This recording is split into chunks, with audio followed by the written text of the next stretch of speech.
Our learning objective is to provide you with the information you need to take your initial steps into your data analytics journey by exploring the basics on that matter. If you don't know what exactly data analytics is and how organizations are using it to leverage more efficient solutions, then this course is for you. My name is Rafael Lopez, but you can call me Ref. I am from Brazil and I work with AWS training and certification for 6 years. I created this course where I will teach you the knowledge needed to create a basic data analytics solution out of log files. The plan to achieve that is to understand the basics of some of the most popular AWS services involved on doing data analysis. So I will talk about Amazon S3, Amazon Athena, and Amazon QuickSight. I will also talk about descriptive, diagnostic, predictive, and prescriptive data analysis types, mostly focusing on the descriptive analysis, which focus on exploring what happened. Ready to get started? I am, so come with me to start your journey about learning data analytics in the AWS cloud. Hello! If you are here, you probably have an interest in data analytics, and that's great. So let me start sharing with you the value proposition of what data analytics is. The first thing we need to think about when talking about data analytics is how to use the collected data to produce information that would be useful for future business needs. Those are called insights. Sometimes, this journey of generating insights out of data can be big and complex, involving the use of machine learning, or sometimes it can be quick and simple if the dataset is ready and you just want to perform descriptive data analysis. That being said, data analytics is the science of handling data collected by computer systems in order to generate the insights that will improve decision-making with facts based on data. Nowadays, data analytics is widely used for e-commerce and social media, but the knowledge can and should be applied into information security, logistics, factory operations, Internet of Things, and much more. There are 4 main types of data analytics, which in order of complexity are listed as descriptive, diagnostic, predictive, and prescriptive. Let me talk a bit regarding each one of those. I will spend a bit more time on the descriptive analytics because in this introductory course, this is what I will be mostly covering. Descriptive analysis is a data analysis type that is mainly used to give you information regarding what happened. It is intended to allow you to use data collected by a system in order to help you identify what was wrong, what could be improved, or which metric is not reporting as it should. As this type of data analysis is widely used to summarize large datasets in order to describe outcomes to stakeholders, think about descriptive analysis as something that just reports what's going on and nothing more. The most relevant metrics informed by those systems are mostly known as KPIs, or Key Performance Indicators. Identifying what happened can be extremely important for some market verticals, and sometimes are enough to satisfy the needs for further investigation into an issue. Let me give you an example on how descriptive data analysis can be useful in terms of identifying the correct KPIs to keep stakeholders aware on taking data-driven decisions to fix potential issues. Imagine an e-commerce website where you collect metrics regarding the time required for a payment to be processed. In this website, you are using an external payment gateway to complete the purchases. So every time a customer buys something in your website, the customer is redirected to that payment gateway and you have a confirmation that the customer had paid when he or she did so. A relevant set of KPIs for doing an effective descriptive analysis in this case could be metrics regarding the time required to complete the transaction, number of completed transactions, and number of cancelled transactions.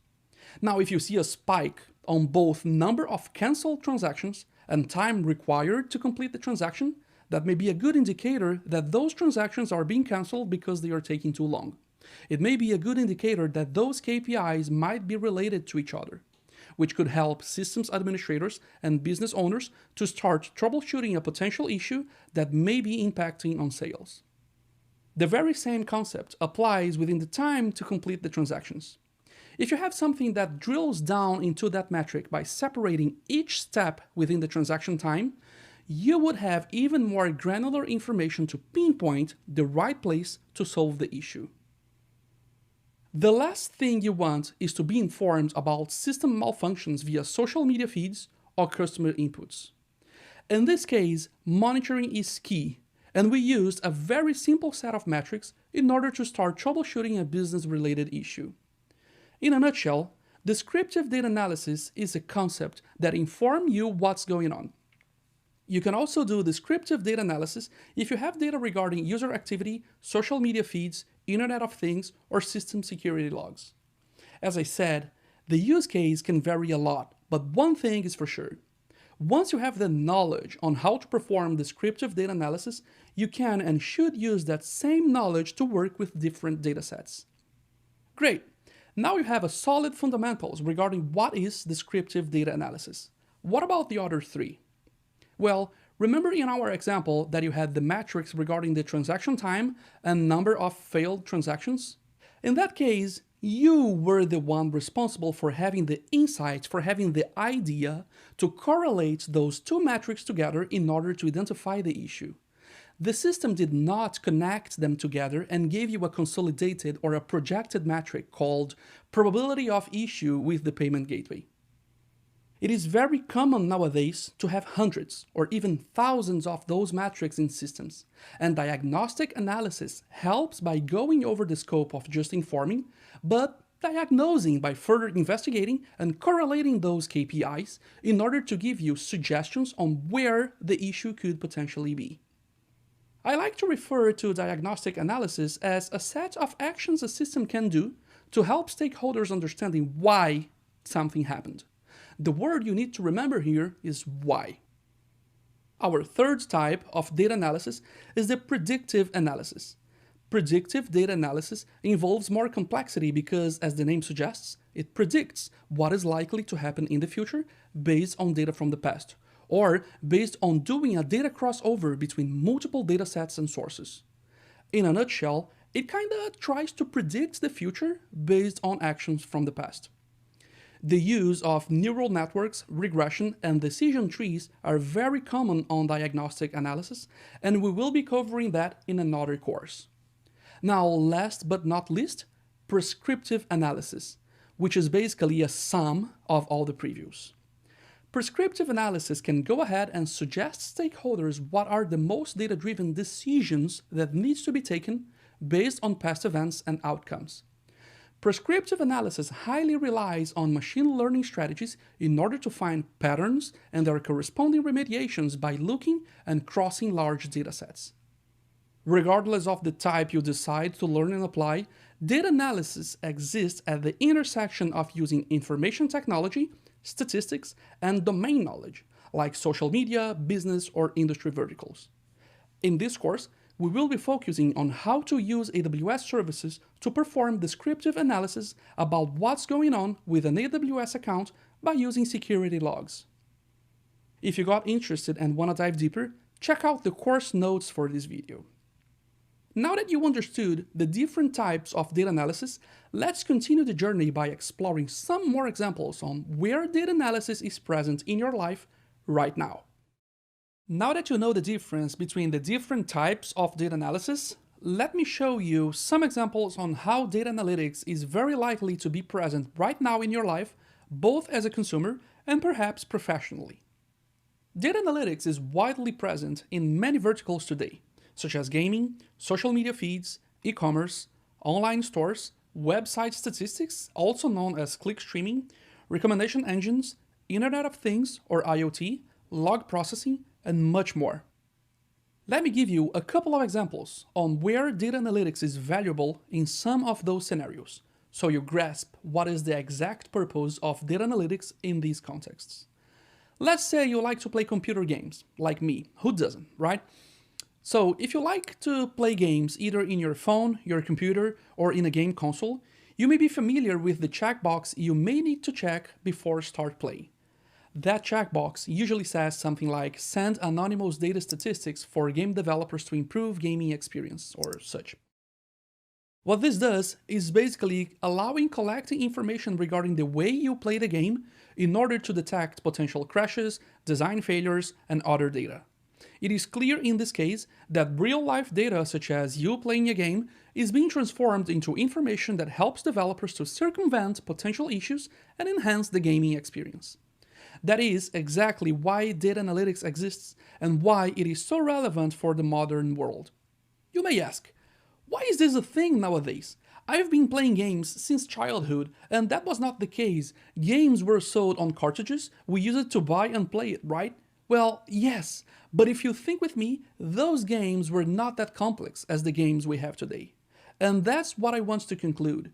Analytics helps people develop insights, and those insights help them to deal with complex problem solving. No matter if it is regarding gaming, stock market, real estate data, traffic information, fashion, computer systems, web server, or security logs, data analytics help to provide answers to complex scenarios. With storage prices going down day after day, companies often collect data that may currently not have a use for. However, if a question arises tomorrow, the answer can be in the data they had previously collected. The world nowadays is becoming more complex than it was 10 years ago, and having the help of computer systems is instrumental for two main reasons: scalability and data-driven decision-making. Another major part of data analysis is log analytics. Let me dig a little deeper into this one because that is where I will mainly focus during this course, specifically regarding security logs. When we talk about log analysis, we're usually talking about the information produced by computer systems based on events. That event can be an HTTP request made to a web page, user login information, API calls, or any other type of requests. API is the acronym for Application Programming Interface, which is basically a computing interface which defines interactions between multiple software intermediaries. It defines the kinds of calls or requests that can be made, how to make them, the data formats that should be used, the conventions to follow, etc. And for the data analytics standpoint, it is very common to log all those activities somewhere. A classic example of data analytics is using web server logs to extract insights about visitors in a website. Let's say every request made to an HTTP server is logged into files in a file system. Those are mostly called access logs. If you have one new line added to the access log per every visit in your website, you can say that the number of lines in this log is equivalent to the number of requests that was served by the web server. If you just have one server and a small website with a couple of visits per minute, you can use some basic tools like text editors to parse those files and extract what you're looking for. But if you want to do something slightly more useful than just summing up lines in a log file, the usage of a data analysis tool is key. We encourage using data analysis tools everywhere, but we need professional ones that handles scale when we want to do log aggregation and visualization. Imagine you have tens of web servers attending thousands of users per second. You can estimate that each log file on each server will be filled up pretty quick. So you need to have all that data concentrated somewhere. In addition, you may need to have a way to visualize that data in a line chart, which could easily help you identifying spikes, also called deviations or outliers. Another big use of data analysis nowadays is data security. If you have systems producing security logs in a way you can quickly get into in order to extract analytics, you are in clear advantage if you need to pinpoint when a request was made, by whom, from when, from where, and what was the system's response to that request. If you reach into the level of doing predictive analysis on top of this data, you can even reach a state where you automatically block bad requests to computer systems before they occur, or creating a self-healing architecture that starts building a failover environment when a current environment is presenting degradation. That can be achieved with the help of infrastructure automation tools in the cloud. There is an AWS service called AWS CloudTrail, which logs API activity made to an AWS account, and another AWS service called Amazon S3, which is a storage service. Let me briefly talk about them. This is what CloudTrail stores every time you or someone logs into your AWS account by using the AWS Management Console. That is stored in Amazon S3 and contains information such as who made the request, from which IP address, what was the request for, what was the answer to that request, and some other useful compliance information that can quickly turn into evidence if needed. Because of that nature, CloudTrail is a service that enables infrastructure governance, operational auditing, and risk auditing for your AWS account. But if you need to dig into CloudTrail tax data every time, it may be something hard to achieve. So learning data analytics helps a lot to unleash what you can do with all this compliance data. If you had data visualization tools on information produced by CloudTrail, you can have security dashboards containing graphics and alerts of unusual activities. If you suddenly start seeing logs of login failures activities, it may be because someone is trying to log into your AWS account or because you changed the password and forgot it. I usually say that data security analytics is not good only for compliance reports, but also very useful for troubleshooting. If you apply that concept to firewall packets, networking activity, load balancer and server logs, and other kind of infrastructure topics, you can easily identify outliers and turn yourself into a quick problem solver. For the sake of simplicity and introduction to the subject, in this course I'll be talking about getting insights out of CloudTrail data. So I'll revisit CloudTrail again and build an analytics solution out of it. But always think about what else could you be using data analytics for and how it helps you on getting stronger insights about what's going on, no matter if it is regarding security, product improvement, better customer's experience, or any other part of the data analysis spectrum. Since the sky is the limit, in the next video I will be talking about why doing all this in the cloud gives you some serious advantage and how it helps on enabling data analytics everywhere, anytime, for everyone. You may already know that the cloud is more flexible, scalable, secure, distributed, and resilient. But I want to give a more data-related approach in terms of why cloud computing is relevant for data analytics. In this section, I will explain why the cloud is the best way to perform data analytics nowadays and why it has been solid for operating big data workloads. So let's get started. Before we start talking about cloud, allow me to go back in time, maybe a decade, and tell you a brief story. After going back in time, it will be natural for you to understand why everybody loves doing data analytics in the cloud. Ready for the journey? Get your beverage of choice and buckle up.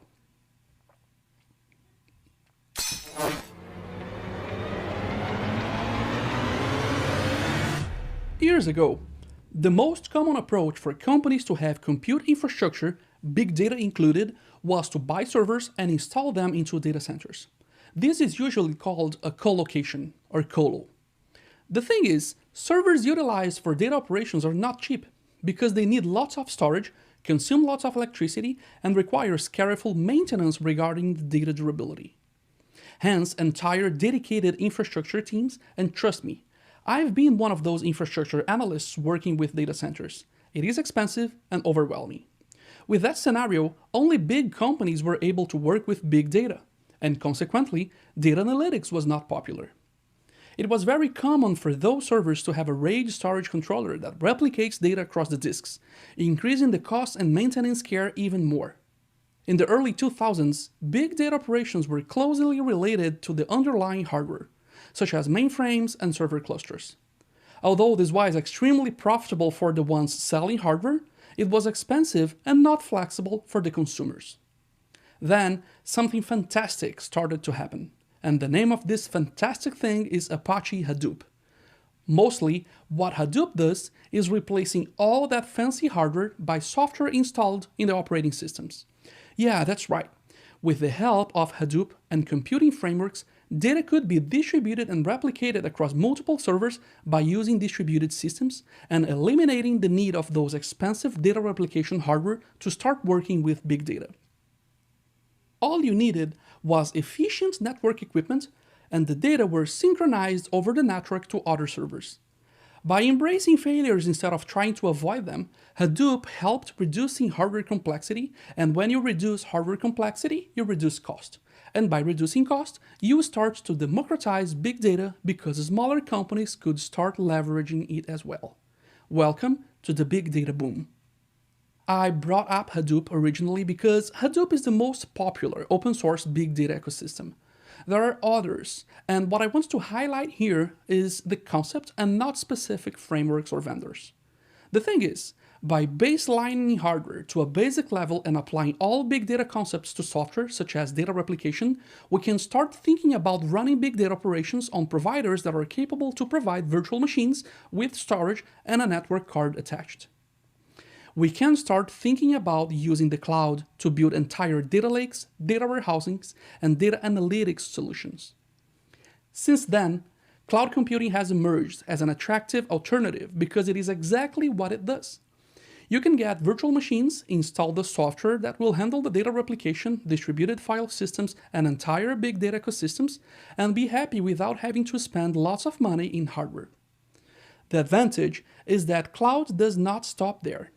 Many cloud providers, such as Amazon Web Services, started to see that customers were spinning up virtual machines to install big data tools and frameworks, and then based on that, Amazon started to create offerings with everything already installed, configured, and ready to use. That's why you have AWS services such as Amazon EMR, Amazon S3, Amazon RDS, Amazon Athena, and many others. Those are what we call managed services. All those are AWS services that operate in the data scope. In a later lesson, I will talk more about some services we will need to build our basic data analytics solution. Another big advantage of running data analytics in the cloud is the ability to stop paying for infrastructure resources when you don't need them anymore. This is very common in the data analytics because due to the nature of big data operations, you may need to run reports once in a while, and you can easily do that in the cloud by spinning up server or services, using them, getting the report you need, saving that, and turning off everything. In addition, you can temporarily spin more servers to speed up your jobs and turn off when you're done. And since you mostly pay per time and resource needed, 10 servers running for 1 hour tends to have the same price of 1 server running for 10 hours. Basically, with the cloud, you are having access to hardware without having to concern with all the burden involved on doing data center operations. It is like the best of both worlds. Stay with me to learn more about AWS services I will use towards my descriptive data analysis solution using Amazon S3, CloudTrail, Amazon Athena, and QuickSight. In this lesson, I will be talking about the basics on Amazon S3, Amazon Athena, and Amazon QuickSight, because those are the 3 services our data analytics solution will be built on. So before I start talking about the solution itself, I want to quickly introduce you to what those services do. S3 means Simple Storage Service, or SSS, or S3. As the name suggests, it is the most simple and popular AWS service for storage. We all love S3 for many reasons, being the 3 most relevant ones. First, it replicates data by default across multiple facilities, providing solid data durability, which means that chances of data being lost is reduced a lot. Second, it charges per usage, so the pricing goes exactly according to your needs. No more, no less than what you need. And third, it is deeply integrated with other AWS services. So if you have any other AWS service that needs to store data somewhere, S3 is the very first candidate to be integrated with that service. For example, if you are using AWS Elastic Load Balancer or ELBs to balance traffic to your website front end, ELB can save the access logs into an S3 bucket. You've seen me saying S3 bucket. In the S3 nomenclature, buckets are the basic storage units that you put your data into. There is some basic vocabulary, which I can quickly explain. S3 is the service, buckets are the logical storage unit, objects are the data you add into a bucket. A bucket policy is the permission mechanism applied to a bucket, which defines who can and who cannot interact with the data inside it. In addition, S3 allows you to configure a storage class on the object level, also known as storage temperature, such as more or less accessed. That changes the price you pay per gigabyte stored, and you can save some money by moving less frequently accessed objects to a colder storage class. One bucket can have multiple objects, and the configuration of storage classes are on the object level. So you don't need to create multiple buckets or move objects around if you want different storage classes in your buckets. I put more information regarding storage classes in the course notes. Don't forget to take a look. What you need to know in order to build our analytics solution for this course is just that S3 is a secure and private place to store your data with redundancy and high availability. S3 is really simple. You create a bucket, add files to it, and read files from it. In S3 verbiage, those files are called objects, but I may call them files along this course just for simplicity. Now, let's say you have a CSV file, or comma-separated values. You may already be familiar with that file format, but imagine you want to import that file into a system in order to perform SQL or SQL queries against and extract insights. Imagine you have one, or better, thousands of files like this one you were seeing. This file contains information about taxi rides in New York City. It is a CSV file containing information regarding every ride, where each line represents a ride. I got this file from the AWS datasets page. You can get more information from the AWS datasets by reading the course notes. If you want to do a SQL query based on the information of this file, such as select average of the cost of the taxi rides during the month of January, you can do a SQL query. And if you want to do that with SQL, you basically have two options. Option 1, create a relational database server, such as MySQL or SQL Server, import that data into a SQL table, and perform the query regularly. Which, although could do the job, it wouldn't scale very well, and there is a better way of doing it, which is option 2. So option 2, import this data into Amazon S3 and use Amazon Athena to make that query without the need of creating database servers and having Amazon Athena performing the processing and scalability under the hood. That's right. Amazon Athena gives you the ability of doing SQL queries on top of files stored in S3, with no databases to configure, no servers to manage, and no database engine configurations to be done. That is what we call a serverless solution because there are no servers involved. You just create an Amazon Athena table, point that table to the bucket location, and you are ready to query against it. It is pretty simple and allow you to have an effective data processing tool out of the box. Athena also provides high availability by default and don't store your data. It just makes the queries. The best thing is that the data is primarily stored in Amazon S3 and not in Athena tables themselves, allowing you to centralize all your data into S3, which we already know it's highly durable. Well, now that you have a way to store files and query them, a missing component for a complete data analytics solution is a way to visualize the results of those Athena queries. Because Athena would give you text as the query result. But let's say you want to have a pie chart. Introducing Amazon QuickSight. Amazon QuickSight is a service that provides you dashboards and other ways to visualize and analyze your data. Let's say that you do an Athena query that results of a sum of the number of taxi rides per month. If you want that plotted in a pie chart, Amazon QuickSight does it. Do you want that plotted in a graph chart to follow up month by month? Done. QuickSight can also do that. What about day by day? Simple. Just ask QuickSight to perform a different Amazon Athena query grouping by day instead of month. You can actually do that by clicking around in QuickSight's web interface, as you will see in the demo I'm going to do in the next video. Those services are all integrated with each other and are the basic construction for many data analytics solutions: S3 to store, Athena to process, and QuickSight to visualize. Since they are all AWS services, the integration between them is seamlessly done, being very easy to start and to work with. I hope you are getting excited as much as I am about creating a simple data analytics solution. Ready to proceed? My idea is to explore AWS CloudTrail data that gets added automatically to S3, then dive deeper on Amazon QuickSight in order to create some cool visualizations. Let's do it. This demo will show you how you can visualize CloudTrail data in Amazon QuickSight in order to start building helpful security dashboards. I will start configuring CloudTrail from scratch. CloudTrail is actually enabled by default in every single AWS account, but you will see where the configurations on CloudTrail are made in case you have an AWS account with CloudTrail disabled. After enabling CloudTrail, I will add a secondary user into my AWS account. I will call that user Nicholas, and then I will log in as that user and do some activity simulating a user doing API calls, where one of those API calls will be accidentally turning off a web server that was being used in production. Then I will log out with the user I created and log in again as my administrator user.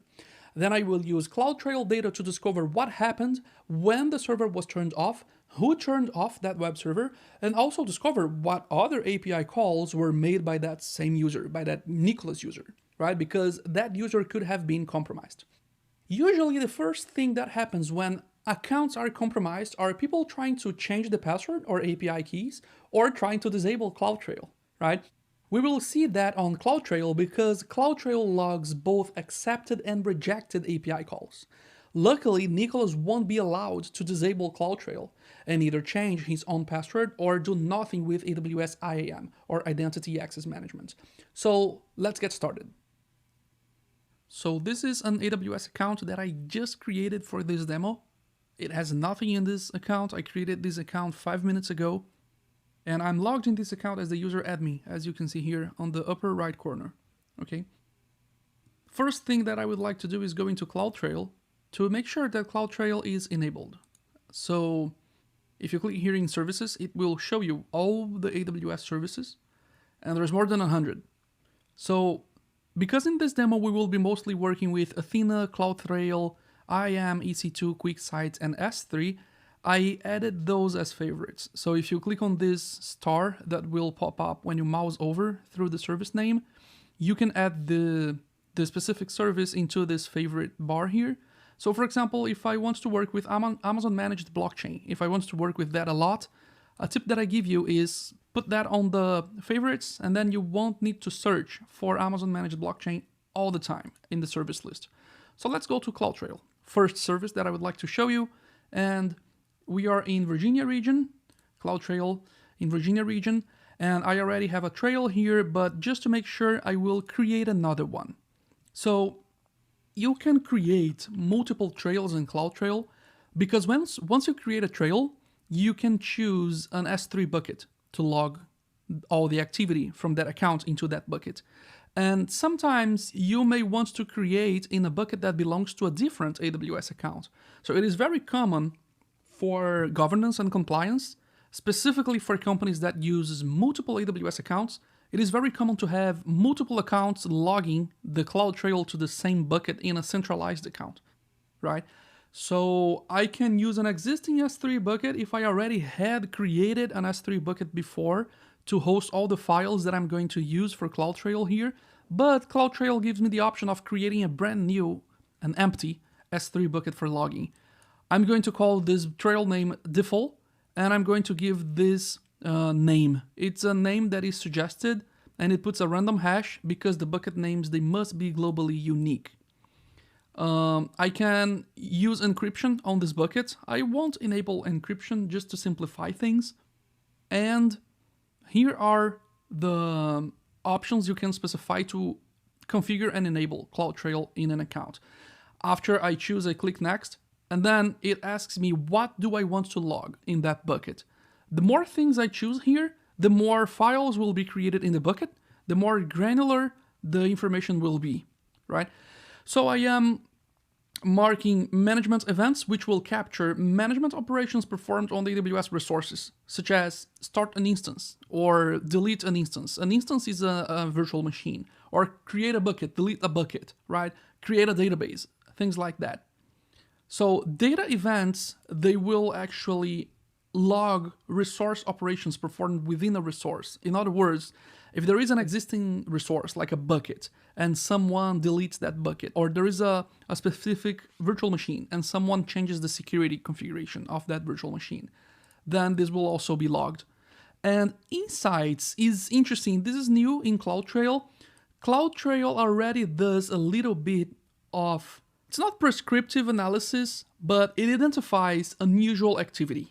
So it stores in the same bucket under a different folder, under a different prefix, events that are related to your account that are unusual. And this is interesting because CloudTrail can already have the ability of identify outliers in the data that is collecting and put that in the bucket for you. So I'm going to mark all of them. And here is where I choose what I want to do when for CloudTrail to store those events. I want to store them in an S3 bucket. And CloudTrail Insights, additional charges apply because it's doing some sort of machine learning for me under the hood. I have that enabled. And then next, I review everything, create trail. So this is the trail that I just created, and it will be logged in this specific S3 bucket. Pretty simple. If I go to S3, I will see that bucket, and then CloudTrail will start adding files into that bucket, right? So this is the bucket I just created, and you notice that you can create multiple trails as well, right? So I can create one trail that will log everything in a bucket in my account, and another trail that will create everything that happens in my account to another AWS account. And as I said, this multi-account logging strategy is very instrumental when you have multiple accounts, because there are some companies that want to separate their environments. Production, development, QA, dev, test, or there are the necessity of creating one account per developer. You can have the developers having their own account, but all the logging can be centralized in a bucket that belongs to a separate security AWS account, right? So this is how CloudTrail stores the data in S3. It stores in the folder or prefix AWS logs, then it adds your account ID. This is my account ID. And if you had multiple accounts providing data to the same bucket, CloudTrail would separate the prefixes per account. So you have the report per account. Then this is the CloudTrail Insights. There is nothing so far because I did not give time for CloudTrail to populate and maybe detect unusual activity.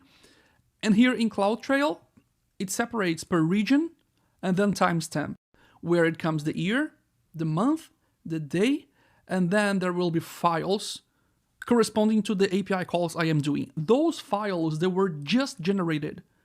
And they were just generated including the information from S3 browsing that I am doing here in the console.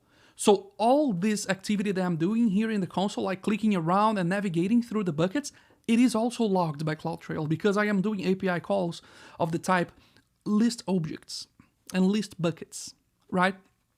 And another thing, when I am clicking around on the AWS Management Console, I am doing a bunch of API calls. So if I go here on EC2, which is the virtual machines, Elastic Compute Cloud EC2, and just by loading this screen, there are lots of API calls that were made. Because how do I know that I have 3 volumes? How do I know that I have 2 security groups? How do I know that I have 3 running instances? There were API calls made to the EC2 service to describe instances, to describe security groups, to describe volumes, right? So CloudTrail is logging each one of those operations separately in a JSON file. If I click here in instances, I'm going to see that I have 3 servers, 3 instances running, right? So let's say those are the web servers, right? Let's say those instances here, they are web servers. Okay, so when I am clicking around on the AWS Management Console, CloudTrail is already logging everything. If I go to IAM, which is the Identity Access Management, IAM, I am going to create a new user. And I'm going to click in Add User. And I'm going to call this user Nicholas. I will provide AWS Management Console access to Nicholas with a custom password, which I choose here. And I will disable the user must create a new password at the next signing. Next, I'm going to assign some permissions to Nicholas, and I'm going to do that by clicking here in Attach Existing Policies directly. And I'm going to give Nicholas EC2 full access and S3 full access, for example. So regarding those security policies, there is lots of things to be considered before giving someone administrator policies that, like I'm doing here, giving Nicholas EC2 everything and S3 everything. There is a whole security white paper, there are whole security best practices regarding those policies. But for the sake of the demo of having a separate user doing API calls and logging and seeing those log activity through Athena and QuickSight, I'm going to be giving Nicholas S3 and EC2 admin policy, and then review and create the user. So now I am going to copy this URL here, which is the URL this user will need to sign in. Copy. Then I'm going to close. And now I have two users, mine and Nicholas. Now let's log out and log in as Nicholas. Go to the URL. Ref analytics demo, Nicholas, and then the password. Sign in. Now I am logged as another user Nicholas, as you can see here on the upper right corner. And this user Nicholas is going to the EC2 console. And this user is also click here in instances. And let's say this user is going to instance state stop. And then, oh no, it turned off my web server. So potentially my website is now offline, right? So this user, that API call could have been intentionally, or it could have been inadvertently, right? So Nicholas' password may had an issue, and then he let his computer logged in, or something bad may have happened. There are also lots of security measurements you can take to prevent that from happening, right? And it is recommended to go after those policies. So now Nicholas is also going here on services, S3, and right now Nicholas is doing an API call called list buckets. And then, because Nicholas is authorized, Nicholas can see the buckets. Now Nicholas will go on CloudTrail because Nicholas wants to disable CloudTrail, right? To do nasty things in the account. This operation is not available because Nicholas does not have permissions to access this resource. Because when we created the user, we did not add permissions from Nicholas, for Nicholas to manage CloudTrail. And this is, for the security standpoint, this is extremely important. You should not give users permission to disable CloudTrail, right? And you should implement mechanisms for if someone disable CloudTrail, re-enable CloudTrail automatically, right? So Nicholas can do nothing with CloudTrail. Nicholas cannot see what are the trails, the event history, the dashboards, everything Nicholas clicks here. You can see that we can't find a match. Sorry, it will not happen. You're not authorized to do that. Now, another thing that Nicholas may try to do is to go to IAM to change his own password. And again, IAM is not authorized, right? So it fails on getting account summary, listing account aliases, and all the operations. So if Nicholas click here in users, you need permissions. You cannot see the users in this account. You cannot see the roles. You cannot see the policies. You cannot see the groups, right? So because our web server had been stopped, people are calling and people are complaining because the website is down. And then what we're going to do is actually log out as Nicholas, and I'm going to log back in as admin, as the initial user.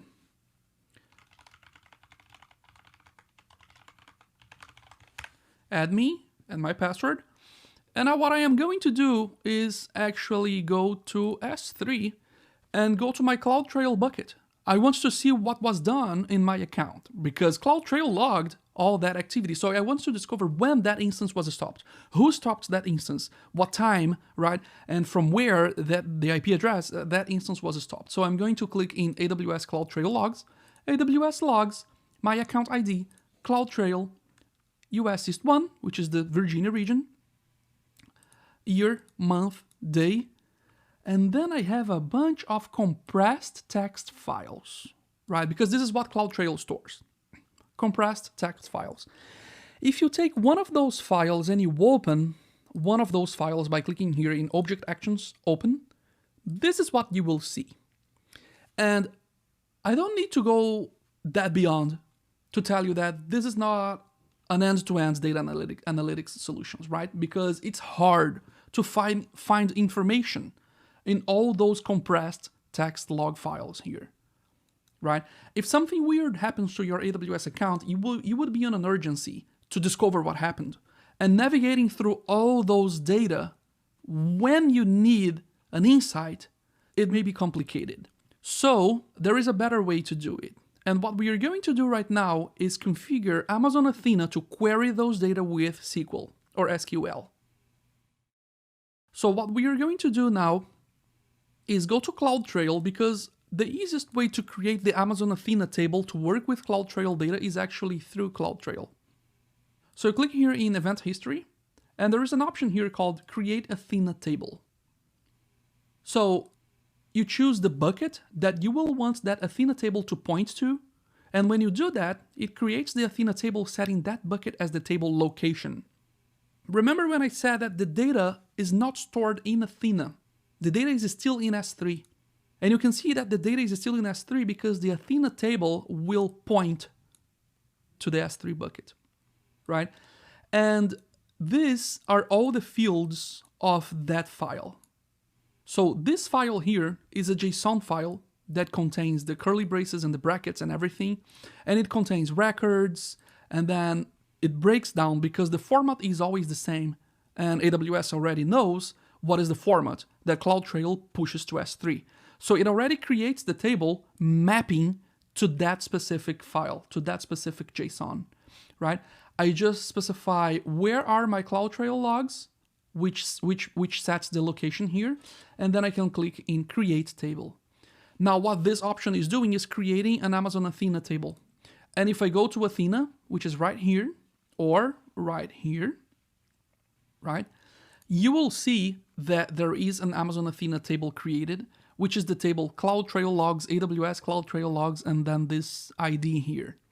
First thing that I should do when I go to Amazon Athena for the first time is to configure a bucket, an S3 bucket, that will be configured for Athena to store the query results. You will be doing queries here in Athena, and those queries may take 5 minutes, 10 minutes, half an hour to execute. It all depends on the data set you are querying against. And you don't want to keep waiting to see the query output on your AWS Management Console. Or you may have a solution that automatically integrates with Athena that does the queries under the hood for you. The thing is, Athena saves all the query results into, guess where? Amazon S3. Remember when I said that services provide integration with Amazon S3 to store the data they need in S3? So a bucket was already automatically created for us, and we can select that bucket, we can elect that bucket as the query results, as the Athena query results. So when we do an Athena query, Athena will store the query result in that bucket. We can encrypt those query results if we want, but for now, we're just going to choose that bucket and hit save. So here you see that you have a window where you can input, let me close this, where you can input things such as a query. And we can do a query like this one that I have here.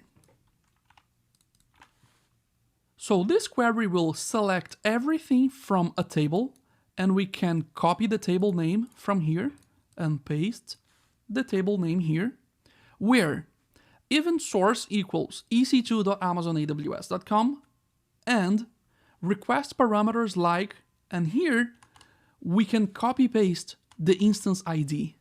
So we can quickly go back to EC2, and it is important to open that in a new tab because I don't want to lose my text here. Then get the instances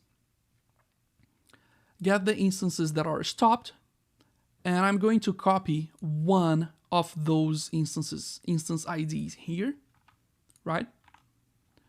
And then I'm going back to Athena, and I'm going to paste the instance ID.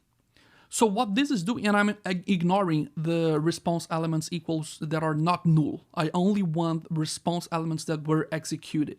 In other words, I only want API calls that were satisfied.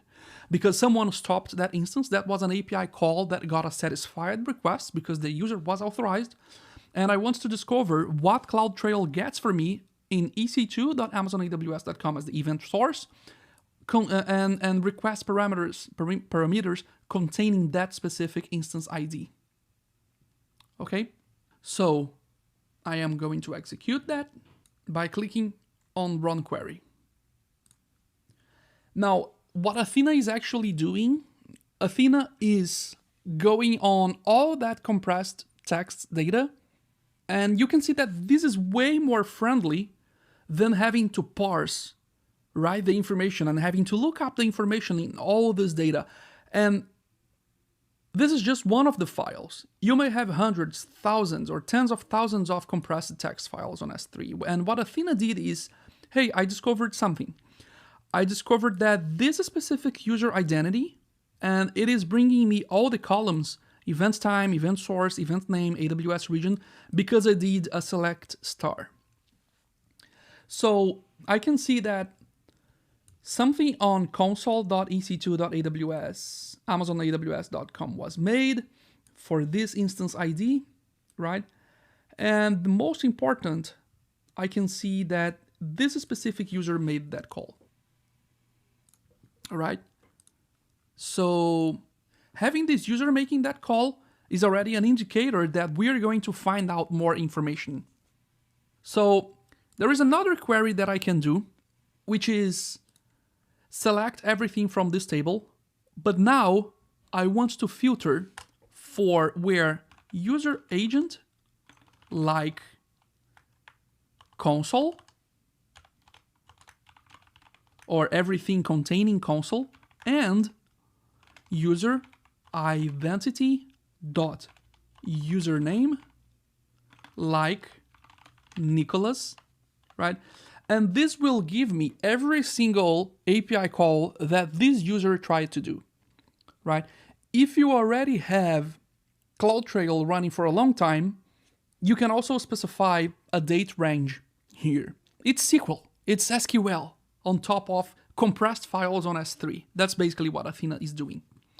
So let me just double check user agent like console, because I know it was a console action because that user does not have programmatic access, and user identity dot username like Nicholas. All right, let's run this query and let's see what Athena brings to me. There are a bunch of calls, a bunch of API calls that were made by that specific IAM user, right? And here you can see what are the event name. Describe security groups, describe instance status, describe instances. So you can see what were all the activity made by Nicholas in the AWS Management Console, okay? So let's find a way to visualize that in QuickSight, because this information at that stage, I already know that what this user tried to do, but I would like to know more information, and I would like to know on a form of a charts, right? So for example, this is the most interesting one, access denied, and you know that CloudTrail also logs the events that were rejected, the events that the user tried to do, and the events that the user had not authorization of doing. And that's important because mostly based on that information, our prescriptive analysis, if we decide to build one, could see that and see, this user tried to change the password and this user tried to disable CloudTrail. It is very likely that this account is compromised, right? Or sometimes, oh no, this user just turned off the servers and inadvertently, let's take some security measurements to prevent these users on terminating instances in the future. So let's get this data that Amazon Athena gave me and let's plot that in charts in QuickSight. So for that, I will go to Amazon QuickSight by going on Services, QuickSight. And because I just created this AWS account is not registered in QuickSight yet. So I will hit Sign Up for QuickSight. Then here I have the option of subscribing for Amazon QuickSight Standard or Amazon QuickSight Enterprise. And this is the first thing that I would like to tell you if you were following this demo with your AWS account. After using QuickSight, you can go and delete the QuickSight dashboards and unsubscribe from QuickSight to avoid incurring costs in your AWS account. For now, I will choose the standard because what I want to do with QuickSight is pretty basic. And the main difference between standard and enterprise is the single sign-on with Active Directory. So you can do federation to have users that are logged in your Microsoft Active Directory to your Amazon QuickSight and other more granular things. It also gives you an additional of Spice per month. Spice is a processing layer. It's some sort of like a cache that QuickSight can do to accelerate the queries. But in this case, I will be asking QuickSight to be doing all the queries directly in my Amazon Athena. So I'm going to hit continue. I'm going to give that QuickSight a unique account name, which I'm going to call Ref Analytics Demo QuickSight. And I am going to give access to Amazon S3, and I am going to give access to the CloudTrail bucket and Amazon Athena, right? So next I'm going to hit finish. Oh, I need to provide a valid email. Let me put my email here.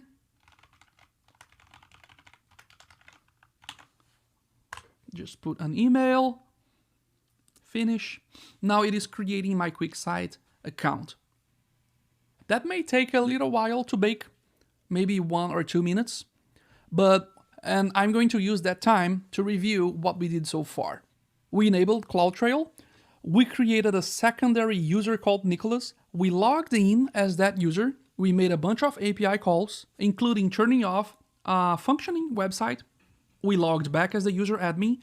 We went after the CloudTrail data, and we saw that it was pretty complex to navigate through all the CloudTrail data on the form that CloudTrail puts in the bucket. And we created an Amazon Athena query to do a select statement, a SQL select statement on top of that data and get the information back to us. Now we are in our QuickSight because we are going to create a data visualization on top of that response. So the first thing, I click in Go to QuickSight's dashboard.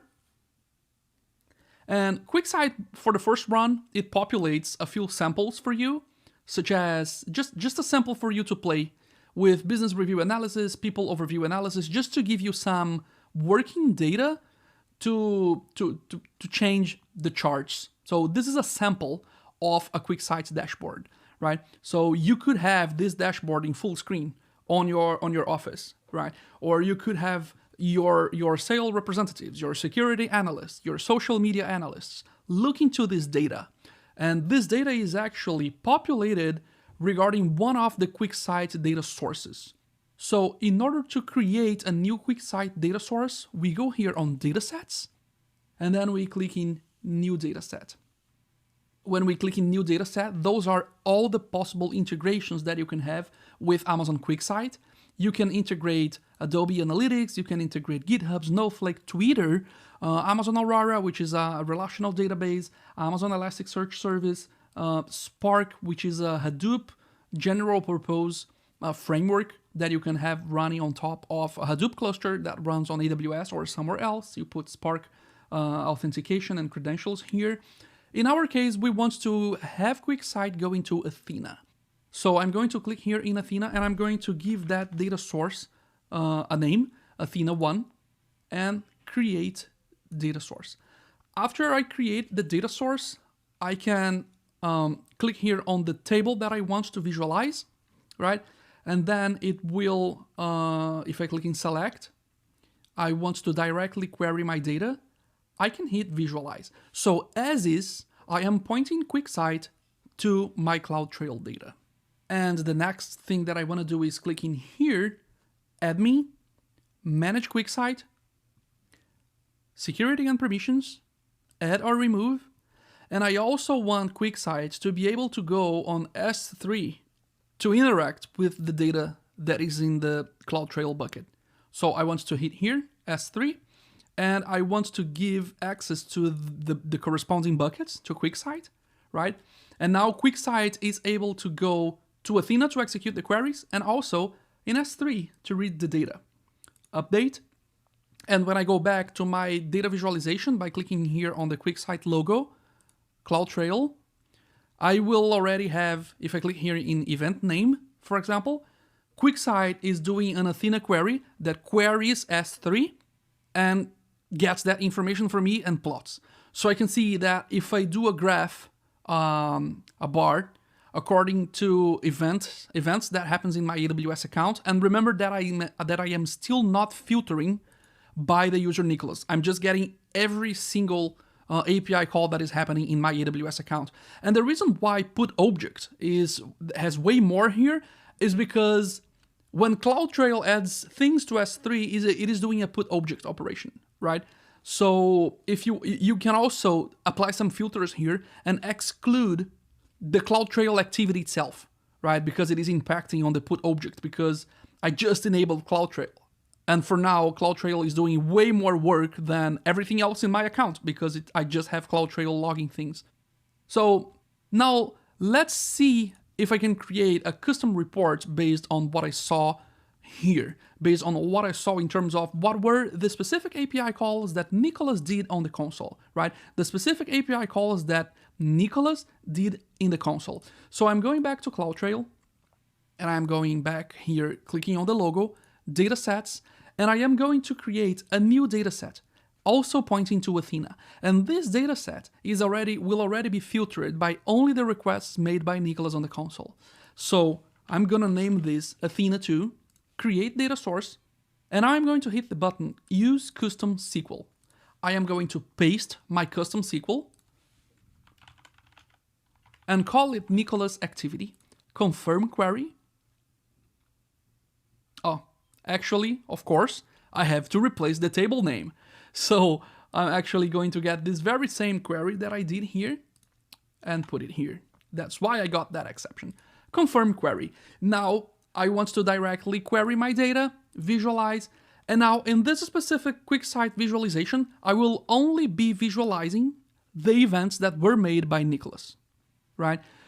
So if I click here in user agent, for example, I will see that it is doing a count by user agent, and those API calls were made to the EC2 console, and all those other API calls were done from console.amazonaws.com.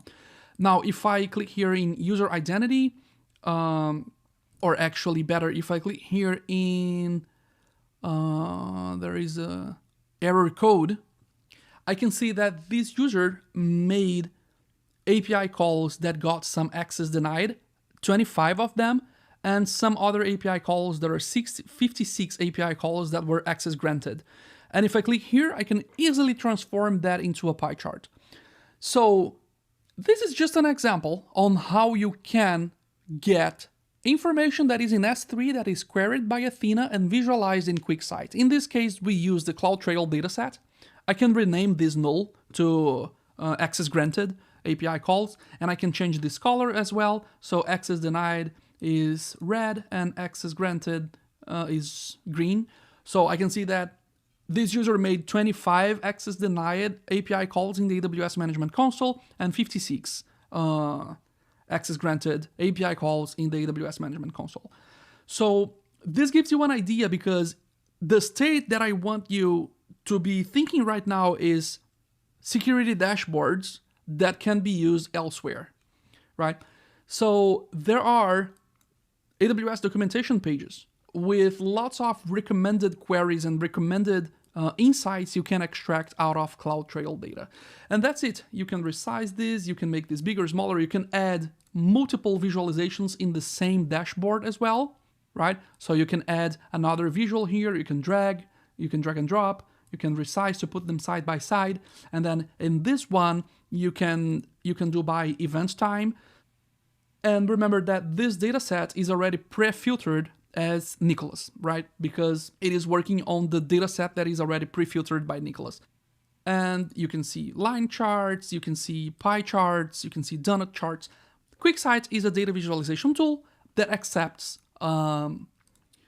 those data sources here. So when you click in new dataset, if you can query information using those services here, you can have a way of visualizing them in QuickSight. The demo gave you a good overall idea on how embracing analytics helps with navigating through data. We moved from seeing compressed files on S3 to query them with Amazon Athena, then engaged QuickSight to create some quick visualizations. In the demo, we could see the request was made by the user Nicholas. We could also see the IP address that the request came from, the timestamp, and other things that were logged by CloudTrail. We could also see all other API activity made by that user. So if that was a compromised account, we could have all the API trail left behind. I have one caveat and one solution for you now. The caveat is, CloudTrail already adds data into S3 in a friendly way to be consumed by Amazon Athena. Although we used a service integration and built a graph with minimal data modification, some datasets may need to be refined with the use of data processing tools. Some AWS services that can do that data transformation are Amazon EMR, Glue, AWS Lambda, or even code running on top of EC2 instances, depending on the dataset size and complexity. Actually, you can even use your computer to prepare the data before querying. I strongly encourage that you continue your journey across studying data processing and data transformation, because that plays big part on your journey as a data scientist. Now, my suggestion is, if you want to practice on your own, watching the demo again and experimenting on your own AWS account can also be a good idea. And remember, you don't need to limit QuickSight and data visualization tools to CloudTrail data only. The sky is the limit, and I hope this demo made you excited enough to experiment doing your own queries with your own datasets. In the demo, you could see how easy it is to build descriptive analysis in order to identify what was done, no matter if the data is infrastructure logging, e-commerce websites, social media feeds, IoT, or any other. The tools are basically the same, and I strongly suggest deeply exploring the AWS services involved in order to craft individual solutions for your needs. Remember the 4 types of data analytics: descriptive, diagnostic, predictive, and prescriptive. Although we realized that having charts about what is going on with your cloud infrastructure is a good thing, those are initial steps for developing a more mature cloud governance mindset. So speaking about the other types, let's talk a bit more about the predictive analysis, which is the one that tends to discover what is likely to happen in the future. Although that looks like a Back to the Future kind of thing, it is real and totally doable nowadays. It is very likely that you will need machine learning and neural networks for achieving that. That's because you will need to work with your dataset by aggregating data and mixing some processing power into that recipe. Although that sounds complicated, there are AWS managed services such as Amazon SageMaker, Amazon Lookout, AWS Cost Anomaly Detection, and other services that had already made the machine learning undifferentiated heavy lifting for you. You were right. There is no need to have a PhD in mathematics in order to do those things nowadays. That's right, Amazon Web Services has democratized the access to machine learning for everyone. Machine learning, or ML for short, would be able to analyze and predict when a bad API call is performed based on the activity history of that specific API call over time, which may include other aspects. If you have that level of monitoring, you are in advantage regarding infrastructure security because you can track and automatically respond to account modifications right before they happen, or before something bad happens, reinforcing security guardrails and AWS resources with a self-healing infrastructure. When you have predictive and prescriptive analysis working together, the next step is reducing false positives to have more precise automatic decision making. Let me give you one example. One of the things that CloudTrail logs is logging activity on the AWS Management Console. If you have a solution that detects if a user is repeatedly trying to log in the console with logging failures, the solution can flag that as a compromised account, especially if that user never had that type of failure in the past. And that is where I want to focus, on the especially if that user never had that type of failure in the past. Because if a user keeps changing and forgetting passwords all the time, would that be considered an outlier? When looking for anomalies, it is important to consider the patterns and the interactions with other entities or systems as well. For example, if a user is constantly trying to log in the console and keeps forgetting the passwords all the time, it may be more challenging for the predictive analysis algorithm to detect that as a red flag. In this case, other variables should be considered in order to qualify for potential deviations, which can be login time, IP addresses, browser agents, etc. There are many factors that influence on how systems behave with each other and how people interact with systems. Those variables can go from something regarding the own system to something totally non-obvious, like user feelings, keyboard issues on the other side, weather, and other variables. Yes, weather. You heard it right. Correlation causality is a very interesting topic, and there are lots of interesting books and resources around it. And overall, there is a big race in machine learning to reduce false positives, which can only be made by aggregating the largest amount of information you can collect and process all together with algorithms. Some of those things can be quickly evaluated by simple if statements in source code, but sometimes it requires cross-analyzing information across multiple computer systems. That is where the complexity comes from. That is why it is very common to use GPU processing and fast storage mechanisms for machine learning-based data solutions. Welcome to data science. In the demo, and all along this course, I focused on logs regarding AWS API calls provided by CloudTrail, but there are other AWS services which also provide out-of-the-box logging you can use, such as load balancer logs, networking logs that can be used for networking troubleshooting, S3 static web pages, access logs, content delivery network logs, AWS billing log files, and many others, all delivered into Amazon S3 for further analysis with other AWS services. If you need a dataset to start, check out the AWS datasets page. You can also build something with your own dataset. Go build something and show us what you built in the forums. We would love to see that. Now, since Amazon S3 is data agnostic, which in other words, it just means that it will store it, whatever you put inside a bucket, it is very common to create a custom data analytics solution by having systems and applications adding data into Amazon S3. We wanted to keep this introductory data analytics course short for you, but we have another 4-week course called Introduction to Designing Data Lakes in AWS that has an entire week just focused on different strategies to ingest the data into S3. You will discover that there are different data types and different methods to be used according each data type. That course, Introduction to Designing Data Lakes in AWS, also talks about data ingestion, processing, and visualization. Check the course notes for more information about data-related courses published by the AWS training and certification team. I hope you enjoyed this short course. The secret to successful learning is absorbing one step at a time, and by learning descriptive analysis, I feel you got what you need to move to the next step in your data analytics journey. How do you feel? Hey, congratulations! You've made it through to the end of the data analytics class. Good job learning about the basics of data analytics, including what are the main types of data analytics and why doing it in the cloud is a very good idea. You should also have a good understanding of the value proposition of data analytics and why, where, and how it may be present right now in everybody's lives.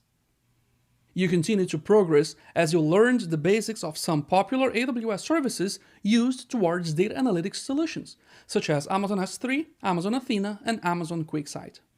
And you finished strong by watching a demo showing how to bundle up those AWS services together to build up a basic data analytics solutions that builds charts about API activity in an AWS account with information provided by AWS CloudTrail.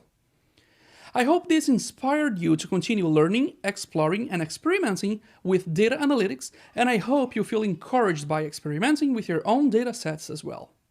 I have definitely enjoyed bringing this content to you, and I hope you enjoyed watching as well. And I also hope to see you on the next course.